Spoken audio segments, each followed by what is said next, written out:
Halo semuanya, kembali lagi bersama gue Lenwa. Dan sebelum kita memulai video ini, gue mau mengucapkan terima kasih untuk support kalian di video sebelumnya, dimana kita mencapai 1300 likes. Jadi di video kali ini kita akan membahas anime yang menurut gue menarik banget untuk dibahas di season ini, yaitu Sing Yesterday for Me atau Yesterday wo Utate. Sebenarnya gue bukan tipe orang yang suka menonton genre anime seperti ini, melainkan gue sukanya action anime atau komedi. Dan biasanya gue juga jarang bisa langsung tertarik dengan satu anime dengan hanya menonton satu episodenya doang. Tapi pas gue coba nonton di anime, gue bisa langsung dapet feel-nya dan gue bisa relate banget sama karakternya. Karakter utama dari show anime ini adalah Haru. Dia karakter yang bisa dibilang misterius dan pastinya kesukaan gue dalam show ini. Haru adalah anak yang putus dari sekolahnya karena sekolahnya tidak menyetujui dia bekerja di sebuah kafe atau bar yang bernama Milk Hall, karena mereka menyajikan alkohol di malam hari. Haru adalah karakter yang paling aktif atau bisa dibilang proaktif di dalam anime ini.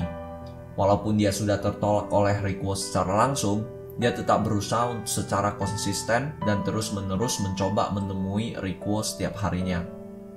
Dengan karirnya yang bekerja di sebuah kafe dan putus sekolah, bisa dibilang bahwa masa depan Haru cukup mengkhawatirkan. Tetapi, dengan tingkat kepercayaan diri Haru dan sifatnya yang ceria, dia membuat kita semua yang menonton animenya merasa kalau semuanya itu akan baik-baik saja. Selanjutnya, kita memiliki karakter yang bernama Rikuo. Dia lulusan universitas yang memiliki hasrat untuk fotografi, tetapi dia tidak memiliki motivasi untuk mengejar karir dalam kehidupannya. Dan alhasil, Rikuo bekerja paruh waktu di sebuah toko seberada untuk membayar sewa dan semua keperluan hidupnya. Setelah ditolak oleh gebetannya yang bakalan kita bahas nanti, Rikuo akhirnya mencoba untuk menutupi lubang di dalam hatinya dengan fokus mengejar karirnya dalam bidang fotografi. Dan karakter yang terakhir yaitu Shinako. Dia adalah mantan teman sekelas Rikuo dan sekaligus teman dekat. Setelah tamat dari universitas, Shinako mengajar di sekolah yang sama dengan Haru. Singkat cerita, orang yang dicintai Shinako telah meninggal dan dia merasa sulit untuk mencintai lagi. Shinako merupakan karakter yang developmentnya bisa dibilang paling lambat di anime ini, karena Shinako masih tidak bisa melupakan masa lalunya. Cerita di anime ini bisa dibilang seru karena mereka bukan saja memperlihatkan bagaimana satu-satu karakter menghadapi kisah cinta mereka yang sangat rumit, tetapi mereka juga mengajari kita tentang moral-moral dalam hidup yang menurut gua nilai plus dalam anime ini, dan alasan kenapa gua suka anime ini. Aspek selanjutnya yang ingin gua bahas di dalam anime ini adalah waktu. Seperti yang dikatakan orang, hal yang menakutkan adalah waktu yang berlalu dengan cepat.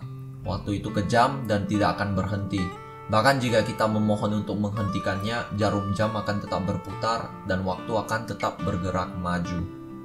Shinako dan Rikuo adalah lulusan perguruan tinggi dengan sedikit teman dekat dan bisa dibilang tidak benar-benar menjalani kehidupan mereka yang paling ideal. Di akhir episode pertama, Rikuo akhirnya memberanikan diri untuk menyatakan perasaannya kepada Shinako, dan seperti yang sudah gue bilang tadinya, dia ditolak karena Shinako masih belum bisa meninggalkan masa lalunya alias move on. Dan seperti mujizat, teman dekat Rikuo dan Shinako yang mewakili para penonton memberikan mereka saran. Bagaimana kalau itu hanya satu-satu kesempatanmu? Kesempatanmu untuk menekan tombol reset atau ulang. Tombol yang hanya akan muncul sekali di dalam kehidupanmu. Apakah kamu akan menyesalinya lagi setelah tombol itu pergi? Masa lalu Shinako yang pahit mungkin tidak akan bisa dia lupakan. Tetapi waktu akan tetap berjalan. Alam semesta tidak akan menunggunya sampai dia siap lagi untuk melangkahkan kakinya ke masa depan. Dan gua rasa setidaknya kita semua yang lagi menonton video ini pernah merasakan hal seperti begitu. Seperti contohnya gua yang setiap harinya live stream selama 2-4 jam berusaha untuk menghibur orang-orang, dan setelah itu harus memikirkan lagi konten yang bagus untuk channel ini. Walaupun gua merasa puas dan senang dengan hasilnya, terkadang kenyataan hidup menampar gua dan membuat gua berpikir betapa kesepian dan monoton hidup gua. Bangun, mandi, makan, kerja, tidur, ulang. Sama sekali tidak bertemu dengan teman atau orang terdekat membuat gue berharap bahwa gue bisa kembali ke masa-masa sekolah, di mana gue masih bisa bergaul dengan teman-teman gue setiap hari, bertemu orang-orang baru, menjelajahi tempat baru, dan mungkin hal-hal baru. Semua itu membuat gue bertanya, Apakah momen-momen seperti yang dialami oleh Riko dan Shinako di dalam hidup mereka juga berlalu begitu saja dalam kehidupan gua? Hal-hal seperti itu membuat gua merasa seperti waktu itu berjalan terlalu cepat, seakan-akan alam semesta ini meninggalkan gua sendiri. Dan gua rasa itu adalah ketakutan yang dimiliki oleh banyak orang di dunia ini. Ini adalah hal yang tidak suka dipikirkan oleh orang-orang. Tetapi untuk beberapa alasan, menonton anime ini membuat gua lega. Karena gue tahu ada orang lain di luar sana yang merasakan hal yang sama seperti aku rasakan. Dan gue yakin menonton anime ini itu bukan hanya sebuah alasan untuk membuat gue lega akan hal seperti itu. Tetapi menonton anime ini memberikan gue sebuah harapan.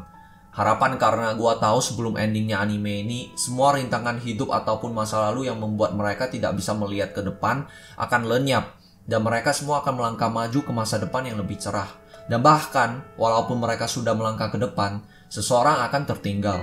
Walaupun mungkin Riko akhirnya bersama dengan Shinako ataupun Haru yang kalah dari itu harus bangkit lagi dan bergerak. Atau mereka akan terjatuh di dalam kekosongan yang terlupakan di masa lalu. Itu saja untuk pembahasan anime Yesterday wa Utate. Gua harap kalian suka dengan pembahasan anime ini. Kalau kalian suka, kalian bisa membantu gua dengan cara subscribe. Kalau kalian belum subscribe, like video ini, dan jangan lupa dibantu share ke teman-teman kalian. Thanks for watching and I'll see you guys in the next video.